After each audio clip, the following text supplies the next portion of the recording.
Hey man, there's this weird beeping noise in the house since our game ended, and no one can figure out where it's coming from. Do you know what's going on there? Oh, yeah. I paid a guy to hide a splody machine somewhere around here if the Bruins lost today. A splody machine? Yeah, the humanity. You put a ball... Don't say it. They don't like it if you say it. Don't say it. How big is it? Yeah, there's some debate about that. I didn't know if the instructions were in kilograms or in pounds, so it's either going to do some light structural damage or wipe out a 3-mile radius. Why would you do that? Glad you asked. I've been getting so upset about my team lately that, well, I was just trying to put things into perspective, and I thought if I put my life in danger, I'd realize that losing a couple of hockey games, not that big of a deal. Did it work? Nah, I still feel worse about the hockey team. Damn. You're gonna kill us all just to put your life into perspective? Are you insane? Dude, relax. Relax because you know where it is and how to defuse it? Oh, God, no. But I did get the dogs out of the house before the game.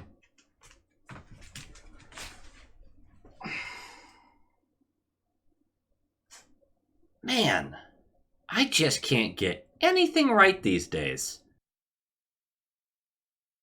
Low quality fans of a high quality Bruins team. It's a high quality Bruins team. I'm going to say it like a man. I'm going to say it. It's a high quality Bruins team. Hey guys. How are you? How are things going? It's like 20 minutes after the game ended, and, we had a brand. We had a brand a little while ago. Unrelenting optimism. It was really easy to have that brand up until a certain point last year. But that is my brand. Unrelenting optimism. I try to be truthful and honest, but try to be optimistic. Because at the end of the day, it's entertainment. It's fun. It's fun. This is fun. We're having fun. So, what comes with unrelenting optimism is you try to figure out a way to spin this into something positive. Maybe it's the adversity thing. It's good to have adversity now. Rather have it now than later. That's true. That's true. That's true. Doesn't feel like that's right now. That doesn't feel like what's happening exactly. Maybe the boys want to make sure they're affordable next year. A lot of guys with contracts coming up, maybe they just want to be like, got to make sure I get a call from a contender, and if my stats aren't high, or if the team results aren't good, they won't have to pay me as much so I can be on a contender, such as the Bruins next year. Maybe I'll get re-signed by the Bruins, the contender Bruins. Yeah, maybe the Bruins have a sexual kink about losing publicly and embarrassingly. Seems about as feasible as any of the other options I've got. Those are basically my big three. Those are the three things that I could come up with there. Let me know what you think it is. Be nice. Be a little nice, They're trying. They're people. They're not doing their job well right now. I mean, that's what it is, right? You look at this and go, that's your job. Your job is win hockey games. That is what you're paid to do. They're not doing that at the moment. Not doing that at the moment. But if any of you have ever worked sales, you go through weeks like this, couple weeks like this, where, hey, the numbers are low. Commission's low. It hurts. They're not commissioned, though. So that's a little tough, too. Not a great run here. I'm really trying to figure out how I explain this game without sobbing into my pillow for 46 minutes straight. 46, Krejci. Ha! Didn't even mean to do that. Hey, heads up, Monday's game is President's Day? Is the holiday? Something? I don't know. My job doesn't recognize it. They don't care. They're a hospital. What do they care? So I'm working. and the game's at like noon or 12:30 or something, it's a matinee game, I'm not going to be able to watch that game. I might try to watch it while at work. There's no way that's going to happen. What that means is that video at the earliest is coming out that night, but likely it's coming out the next morning is when that video is getting done. Just a heads up. Just a heads up on that. Maybe I'll try to like do a skit that night representing the game and then release that as a short, but I don't even know if that's going to happen. So just a heads up on that. Discord link is below. The YouTube high quality inspectors, the membership program, that's linked below. Absolute studs. Thank you guys who are joining that. You'll also find links to Twitter and Instagram and other places you can find me and talk to me. Just talk to me. I love talking to you guys. What are we talking about? The Kings. We're talking about the Kings. This is a second meeting with the Kings this year. We beat them 4-2 in October. Different teams, both of us back then. Before the season, I had them ranked 14th in my power rankings, and I tried to get them lower, but that is as lower as in like it was 15th, 16th, 17th, 18th. I wanted them farther back because I just didn't like that team. And at first, it looked like I was really wrong about that. Through 25 games, they were 16-5-4. They were basically a juggernaut that was rolling 4 lines wonderfully, even though Pierre-Luc Dubois looked terrible on their team. But then over the next 26 games, they've gone 9-11-6. They ranked 27th in goals scored per game, 17th in goals allowed per game, 14th in the power play percentage, and 4th in the penalty killing percentage, which means the special teams aren't really the problem. It suggests the problems aren't 5-on-5. Their goaltending, not terrible. I mean, it ranked 20th in team save percentage, but it's not good. It's not good. But that doesn't make up for all the issues they were having and the amount of games they were losing. But altogether, just a really bad stretch from them. The Pierre-Luc Dubois trade looks like an absolute nightmare early on. He's playing a ton of his time in the bottom 6. And even with Byfield hitting his stride and looking like the real player that they thought he was going to be, because he's been real good lately, this team's been just a disaster over the past couple of months. Which is great for me, because I hate the Kings. I mean, they're like top 3 hated teams for me. Top 5. But for like a random West Coast team, for me, they're just one of those teams. I love when LA Kings fans are panicking. I love it. I hate that team. You hear me say that a lot about a lot of teams, but the Kings are way up there in that one. Way up there. I'm just a professional hater. Except for when it comes to my team, which I want to be soft and gentle towards. But boy, all the things I said in the last video, the goodwill about we played right and it just didn't go our way and the bad bounces and we had a lead with under 2 minutes to go in this one. We had a power play in overtime in this one. I didn't even care when we got that power play in overtime. I was just like, I don't even care if we win this one because I know we suck in overtime. Turns out I did care. Turns out I really did. The lines for the Bruins. Marchand, Coyle, Heinen, DeBrusk, Zaka, Pasta, JVR, Geeky, Freddie, Richard, Boquist, Lauko, Grismack, Lindy, Carlo, Forbes, Shattenkirk, and then Olmark. We're going to talk about Forbes and Shatty. I don't hate Heinen jumping to the top line. It turned out to be a disaster. The top 6 got plowed all game, actually, for what it's worth. And did not score an even strength goal the entire game in a game where we scored 4. That's right. We lost a game where the power play scored a goal, and then the bottom 6 scored the other 3 goals. And we lost that game. Not great. Either way, the reason I didn't mind the Heinen jump up there, because it gets Freddie back down on that third line, which we had just talked about in the short shift pod, and I think on the last episode, that JVR just needs somebody to get him the puck up front.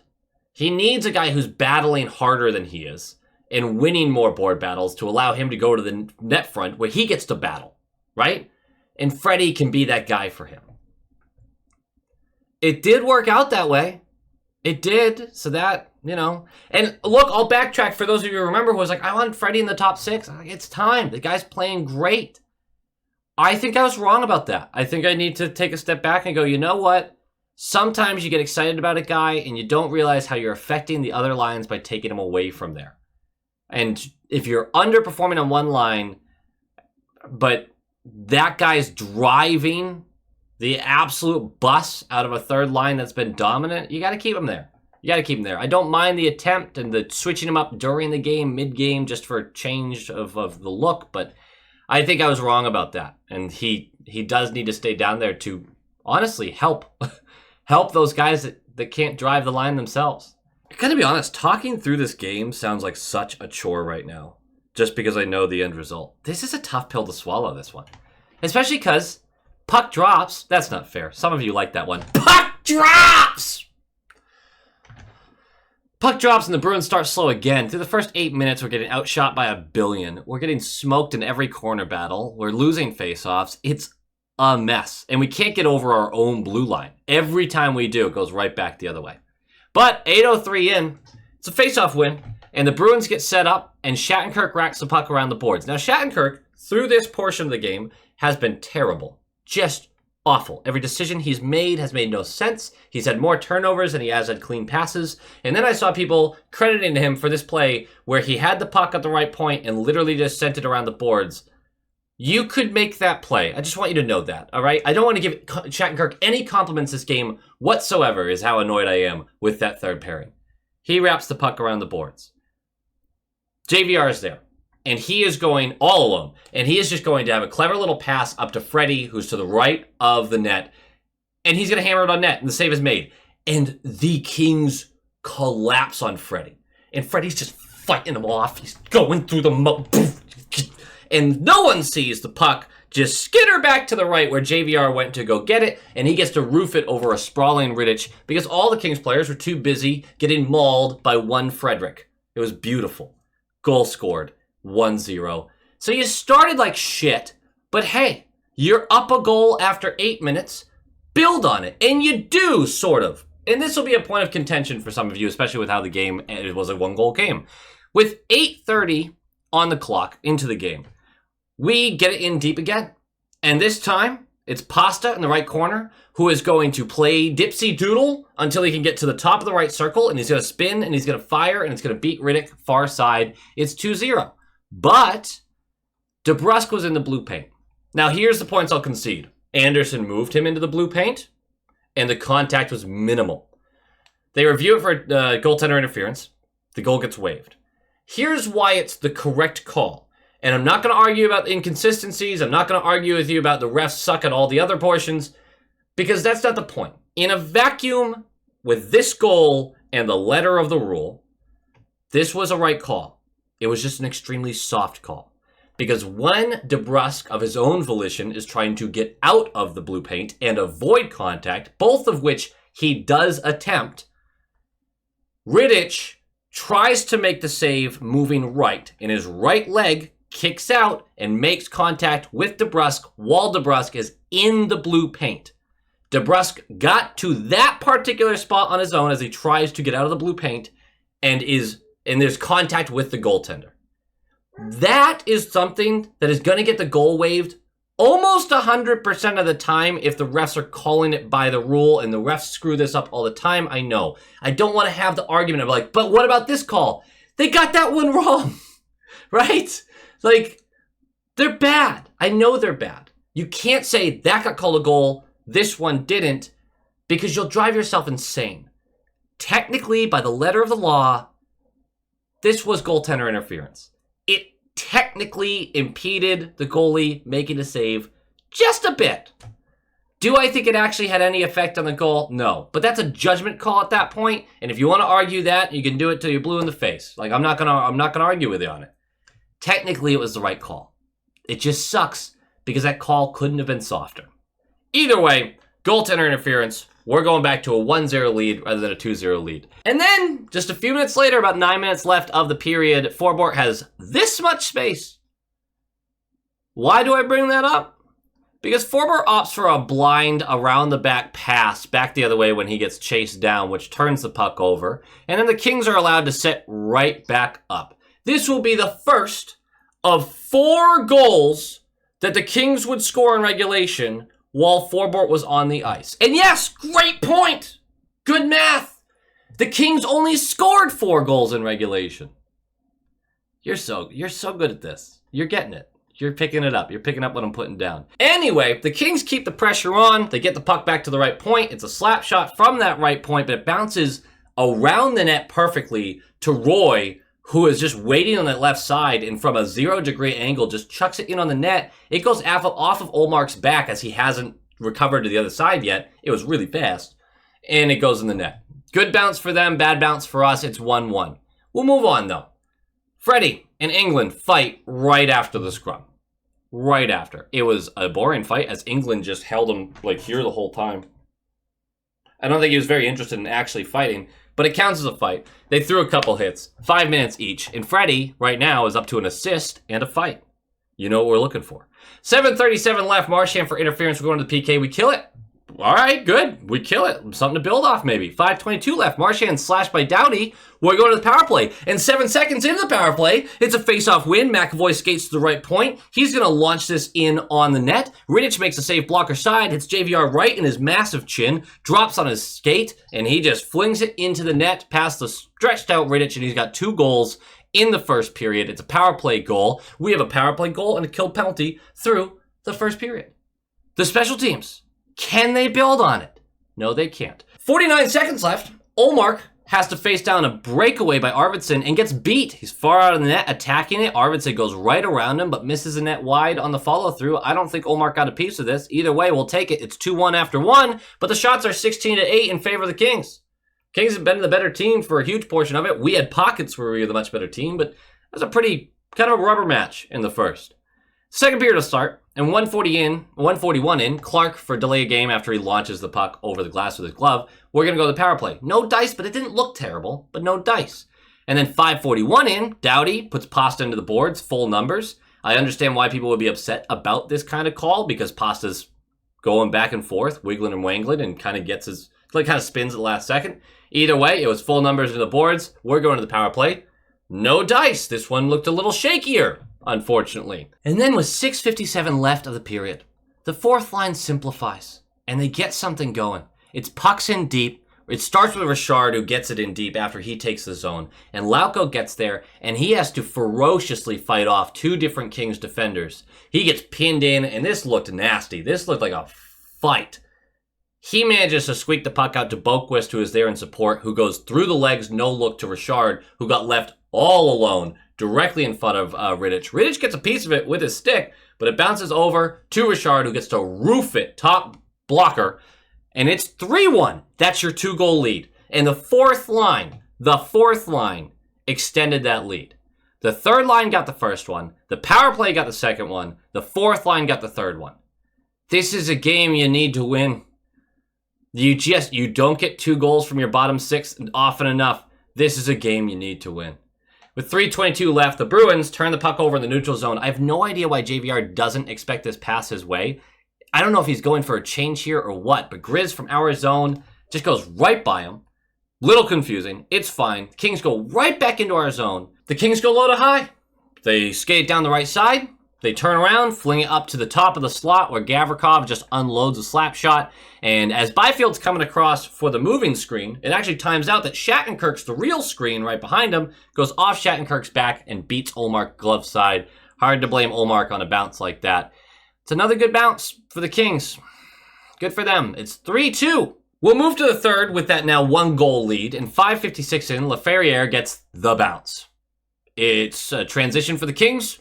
Dubois skates right around Forward for the free bid on Olmark after a Byfield pass. Just literally goes right by him. He collects his own rebound off the save, and from the left side of the net, just gets us to the front of the net. Deflects off Forward, deflects off of Olmark. Laferriere is there to just swipe at it, and then it takes a weird path, kind of sticks itself almost to Olmark's skate, and the skate moves into the net. Tie game. Just like that. We're 6 minutes into the third. Now look. You can be frustrated. We blew a 2-goal lead. It's the third period. This is when you go, all right, it's hockey. Win this game, though. Like, this has been your game. You had a 2-goal lead. Don't let this slip away, all right? You've already lost the lead. Finish this out strongly. And they do respond with a really strong shift from the top 6. And then, 7:12 in, just a minute and a half after, it's the third line. Again, JVR fed the puck as he's waiting on the blue line on the left side. He takes the ozone and realizes that the Kings' structure is completely broken down. As he has 4 guys on his side of the ice, he just chucks this to Geekie, who almost has a breakaway. He's going right down Main Street. But, unfortunately, a defenseman, I think it's Gavrikov, gets there quick enough to stick lift right when he's about to shoot. The puck trickles in on Rittich, who has to smack the puck away, but he smacks it right back up to Frederic, trailing in that slot. An absolute laser beam above the pad blocker side. And it's 4-3, and Trent Frederic has the Gordie Howe Hattie. We've been waiting to say that about him for a little while. This is the first of the season for him, I believe. 4-3. Excellent. You have the lead. Finish it out. And 9:45 left. Chance for insurance. 2-on-1. DeBrusk. And this just shows where some of these guys are. And it's not just DeBrusk, but he's one of them. It's a 2-on-1, and the defenseman's covering pass the whole way. The whole way. He's giving DeBrusk that shot. And DeBrusk forces the pass to Pasta. Doesn't even get to Pasta. I have no idea why. You are a professional hockey player. You're a scorer. Like, that's what you are. You're a top 6 scorer, or what you're supposed to be. Are you a high-end guy? You're not like a superstar, but you are supposed to be a top 6 guy. Shoot that puck. Even Marchand would have shot that puck. And he loves to not shoot. Anyway, we're going to move on. We still got the lead. 9:40 left. Marchand gets Arvidsson directly in the chin with an elbow. I only pointed it out because things got chippier from here, and a fine wouldn't be completely shocking, especially given Marchand's history. This didn't seem like enough to really go for a full suspension or anything like that, but that was a high hit. That was a high hit. Got him right in the chin, too. Arvidsson's okay, though. 8:13 left. Scrum, after a save, puts Carlo and Dubois in the box for 2 each. It's 4v4. Nothing happens during that.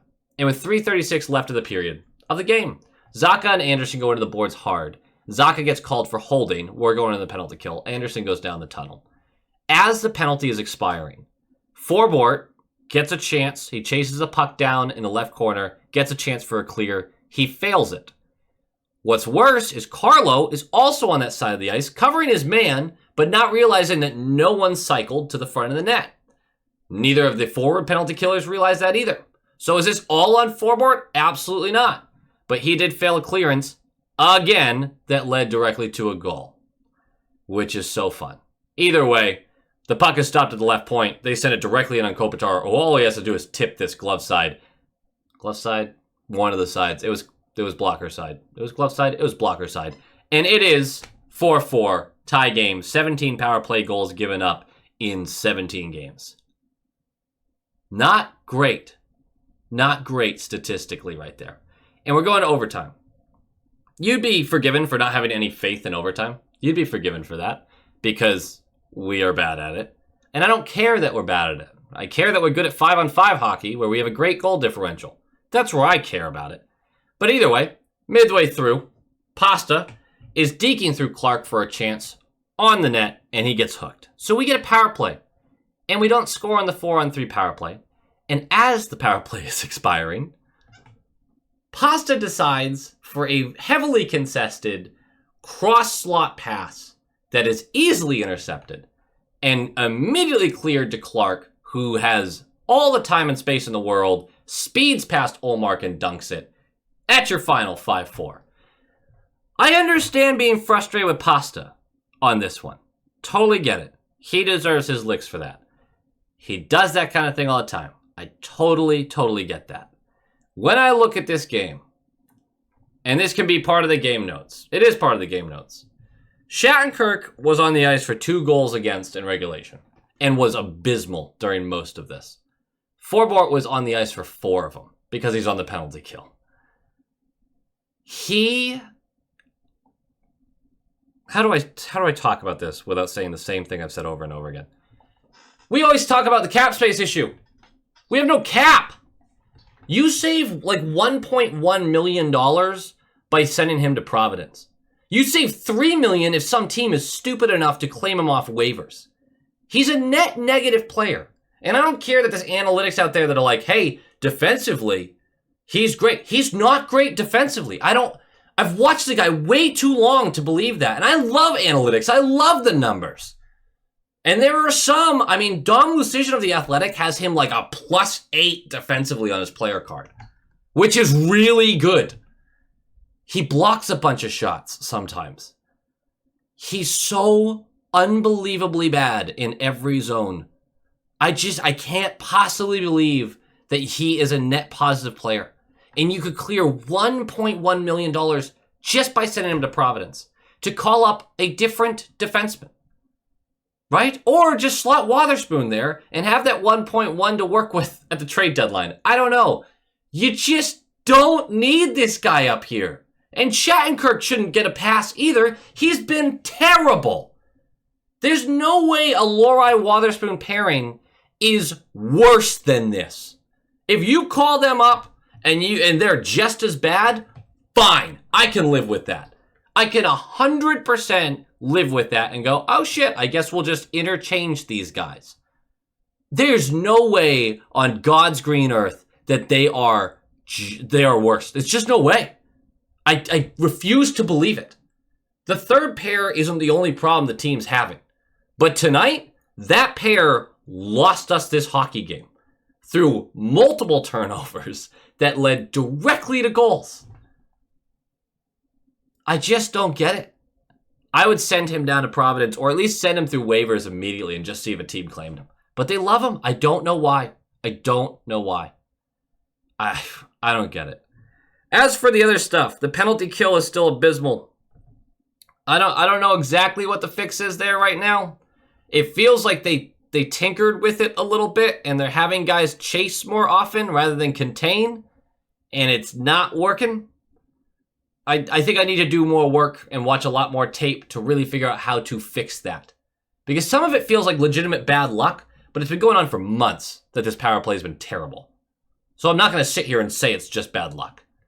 And the last game note is the top six is so incomplete. We've talked about this, but whether it's Heinen or JVR or Geeky or whoever you're throwing up there, it's not a top six guy. And I know people dislike DeBrusk. I do believe DeBrusk is a second liner. I do.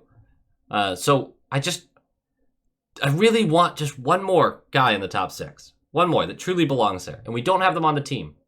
We might have one down in Providence, but that's a stretch right now too.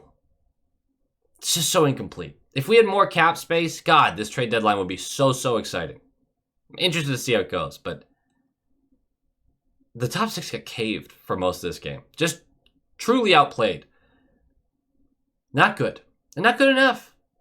This team's got to shake out of it. They're still in a great position, all that crap, but this has not been good enough. And everybody in that locker room knows it's not been good enough, and I don't think after this one, Monty's going to sit there and say, I like a lot of what I saw. You can like some of what you saw from the bottom six, but if your bottom six scores 3 goals and your power play tacks in a 4th, you have to win that game. But your top six did nothing on 5-on-5 play, and your bottom pairing defenseman completely fucked it, and Olmark wasn't as sharp as he could have been. That I'll give you. Brutal. I hope this doesn't actually end up being a 32-minute video. I hope that gets edited down. I love this team. I believe in this team. I think we have the personnel to get it done, and I believe we have the personnel to be a pain in the ass out in the playoffs, which is what we were looking for this season. We could go on a run. We could. Things have to go right. But I believe in that. I believe in this team. This has been a real frustrating stretch, and letting this one go, someone said it, and I can't remember who, but felt like you needed this game, and you had a 2-goal lead in it, and you lost. That's unacceptable. Not good enough. But hey, we love our Bruins. They gotta deal with the bad to get to the good. I really wish we could get to the good. Go Bees! Go Bees! Once again, guys, thank you so much for watching, but it is time to give a shout out to our high quality inspectors. We've got our top line tier inspectors. We got Brock Nope, Han Slomo, Coach D, the Bugman, the Atomic Lizard, Bradley Johnson, Aaron Adams, Just Aaron, Darren Woodbury, Brett Arney, Pinsen, and Nick Citrullo. Thank you guys so much for your support. It is greatly appreciated. And of course, massive props to these absolute stallions, the all-star tier inspectors. We have Bruin Smash, Jason Ozzie, Bruin Connolly, Jonathan Harvey, Joel, Abraxion, Jacob Pratt, Tupton D. Tashi, D.A. Kingery, The Only Newts, A Tasty Snack, Doots42, and Jeremy. You guys are absolute studs. I can't thank you enough. And go Bees.